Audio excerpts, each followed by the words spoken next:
Assalamualaikum warahmatullahi wabarakatuh. Saya Dinda Alfi Akbar Pangestu akan mempresentasikan tentang wakaf. Yang pertama, pengertian wakaf.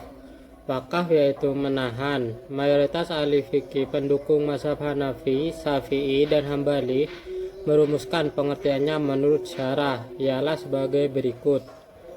Penahanan, pencegahan harta yang mungkin dimanfaatkan tanpa lenyap bendanya dengan cara tidak melakukan tindakan pada bendanya, disalurkan kepada yang mubah, tidak terlarang, dan ada. Ciri-ciri wakaf yaitu yang pertama, penahanan, pencegahan dari menjadi milik dan objek yang dimiliki. Penahanan berarti ada yang menahan yaitu wakif, dan tujuannya yaitu mauquf alaihi penerima wakaf. Yang kedua, harta, menjelaskan bahwa yang diwakafkan adalah harta. Yang ketiga, yang mungkin dimanfaatkan tanpa lenyap bendanya, menjelaskan syarat harta yang diwakafkan. Yang keempat, dengan cara tidak melakukan tindakan pada bendanya, menjelaskan bahwa harta wakaf tidak dijual, dihibahkan, dan diwariskan. Yang kelima, disalurkan kepada yang mubah dan ada, menjelaskan bahwa hasil wakaf itu disalurkan kepada yang tidak dilarang oleh Islam, sedangkan menyalurkannya kepada yang haram adalah haram. Yang kedua, sejarah dan perkembangan wakaf. 1. Wakaf pra-Islam. Praktik wakaf sudah berkembang sebelum datangnya Islam, walaupun pada saat itu belum dikenal dengan istilah wakaf.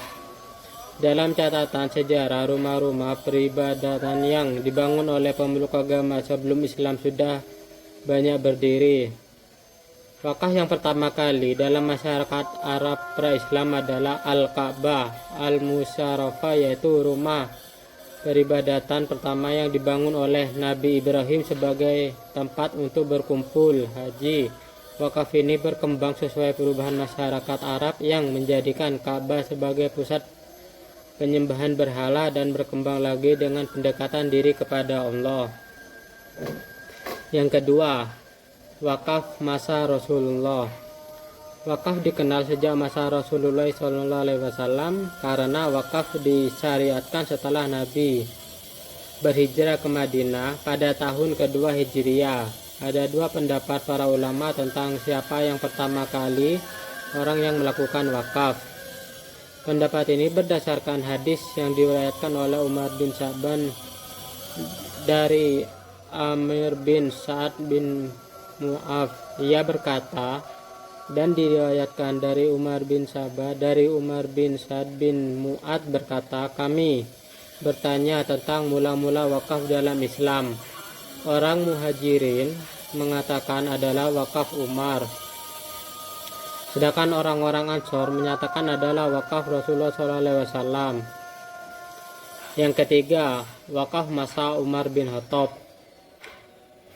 Telah menceritakan kepada kami Ali bin Hajir telah memberikan kepada kami Ismail bin Ibrahim dari Ibnu Aun dari Nafi dan dari Ibnu Umar. Ia berkata, Umar pernah mendapatkan sebidang tanah di Khaybar. Ia pun bertanya, wahai Rasulullah, aku mendapatkan harta di Khaybar. Aku tidak pernah mendapatkan harta yang menyenangkan hatiku sebelum seperti ini.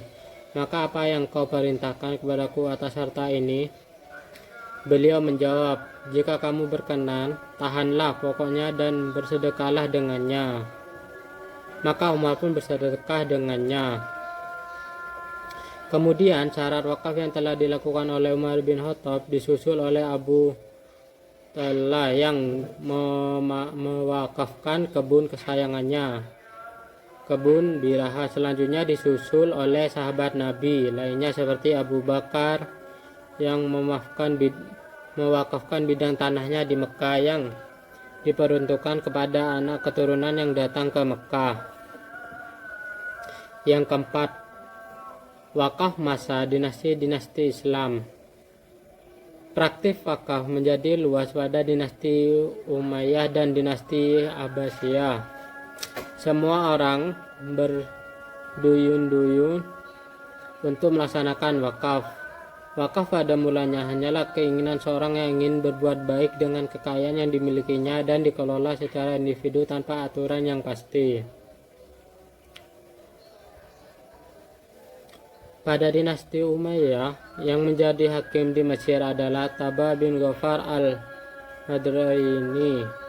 Pada masa Khalifah Hisam bin Abdul Malik Hakim, tambah mendirikan lembaga wakaf di Basrah. Sejak itulah pengelolaan lembaga wakaf di bawah Departemen Kehakiman yang dikelola dengan baik, hasilnya disalurkan kepada yang berhak dan membutuhkan. Yang kelima, wakaf di zaman modern. Pada 1952, pemerintah Mesir telah melarang wakaf pribadi kecuali untuk tujuan derma dan memperbolehkan kredit baik sebagai subjek wakaf. Syariah pun melarang wakaf keluarga. Sedangkan di Lebanon tetap diperbolehkan, namun hanya dibatasi sampai 2 generasi. Setelah itu kepemilikan kembali pada wakif. Menurut Manzar Khalif, pembiayaan rekonstruksi harta wakaf berbentuk pinjaman. Hukir menambah harta wakaf baru dan penukaran pengganti substitusi harta wakaf dengan penjelasan sebagai berikut. Yang pertama, pembiayaan wakaf dengan menciptakan harta wakaf baru untuk melengkapi harta wakaf yang lama. Yang kedua, pinjaman untuk membiayai kebutuhan operasional harta wakaf bertujuan untuk mengembalikan tujuan wakaf semula, seperti pinjaman untuk membeli benih, pupuk, upah pekerja, pengelola tanah wakaf. Yang ketiga, penukaran pengganti substansi harta wakaf hanya mungkin dilakukan karena kegunaan baru dari harta wakaf yang tidak diketahui sebelumnya. Pembiayaan hukri adalah sewa berjangka panjang dengan lump sum pembayaran di muka yang besar. Yang terakhir, pembiayaan ijaratain, yaitu sewa dengan 2 kali pembayaran terdiri dari uang muka, lump sum yang besar untuk mengkonstruksi harta wakaf yang bersangkutan dan tanpa sewa tanah secara periodik selama masa sewa. Sekian presentasi dari saya, selanjutnya akan dilanjutkan oleh teman saya. Kurang lebihnya mohon maaf. Assalamualaikum warahmatullahi wabarakatuh.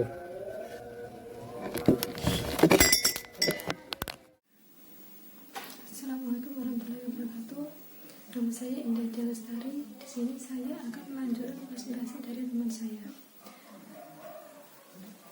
Selanjutnya yaitu dasar hukum wakaf. Menurut Al-Quran, secara umum tidak terdapat ayat-ayat Al-Quran yang menerangkan konsep wakaf yang secara jelas. Oleh karena itu, wakaf termasuk infak sabilillah. Maka dasar yang digunakan para ulama dalam menerangkan konsep wakaf ini berdasarkan pada keumuman ayat-ayat Al-Quran. Di antara ayat-ayat tersebut antara lain, yang pertama, hai orang-orang yang beriman, nafkahkanlah di jalan Allah sebagian dari hasil usaha kamu yang baik-baik dan sebagian dari apa yang kami keluarkan dari bumi untuk kamu. Al-Quran surat Al-Baqarah ayat 267. Selain itu juga, kamu sekali-kali tidak sampai kepada kebajikan yang sempurna sebelum kamu nafkahkan sebagian dari apa yang kamu cintai. Al-Quran surat Al-Imran ayat 92. Juga perumpamaan nafkah yang dikeluarkan oleh orang-orang yang menafkahkan hartanya di jalan Allah adalah serupa dengan sebulir benih yang menumbuhkan 7 bulir. Pada tiap-tiap bulir 100 biji, Allah melimpahkan gandakan ganjaran bagi siapa yang Dia kehendaki, dan Allah Maha luas karunia-Nya lagi Maha mengetahui. Al-Quran surat Al-Baqarah ayat 261. Ayat ini menjelaskan tentang anjuran untuk menafkahkan harta yang diperoleh untuk mendapatkan pahala dan kebaikan.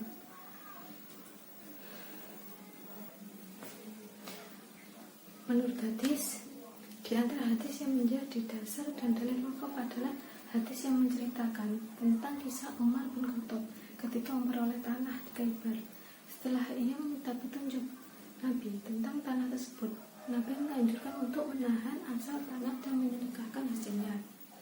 Hadis tentang hal ini secara lengkap adalah Umar memperoleh tanah di Khaybar, lalu dia bertanya kepada Nabi dengan berkata, "Wahai Rasulullah, saya telah memperoleh tanah di Khaybar yang nilainya tinggi dan tidak pernah saya peroleh yang lebih tinggi nilainya daripadanya. Apa yang Baginda perintahkan kepada saya untuk melakukannya?" Sabda Rasulullah, "Kalau kamu mau, tahan sumbernya dan sedekahkan manfaatnya atau faedahnya." Lalu Umar menyedekahkannya. Ia tidak boleh dijual, diberikan atau dijadikan wariskan.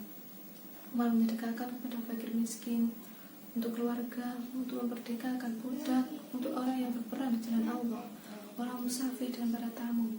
Bagaimanapun ia boleh digunakan dengan cara sesuai oleh pihak yang mengurusnya, seperti memakan atau meremakan kawan tanpa menjadikan sebagai sumber pendapatannya. Hadis lain yang menjelaskan wakaf adalah hadis yang diceritakan oleh Imam Muslim dari Abu Hurairah. Hadis tersebut adalah apabila seorang manusia itu meninggal dunia, maka terputuslah perbuatannya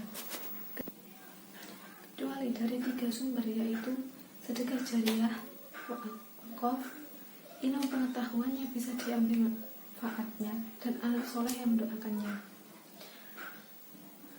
Selain dasar dari Al-Quran dan hadis, para ulama sepakat menerima wakaf sebagai satu amal jariah yang disyariatkan dalam Islam. Selanjutnya, harta benda, wakaf dan pemanfaatan.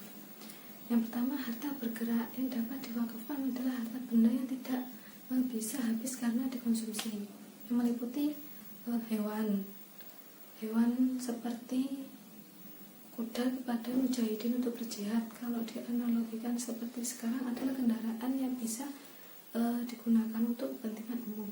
Atau bisa juga wakaf hewan sapi yang diberikan kepada pelajar mahasiswa untuk diminum susunya atau dijual anaknya untuk keperluan asrama. Perlengkapan rumah ibadah seperti mewakafkan tikar, sajadah, kipas angin dan sebagainya untuk masjid. Senjata seperti wakaf perlengkapan perang yang dilakukan Khalid bin Wahid sebagaimana diriwayatkan Bukhari dan Muslim. Pakaian, buku.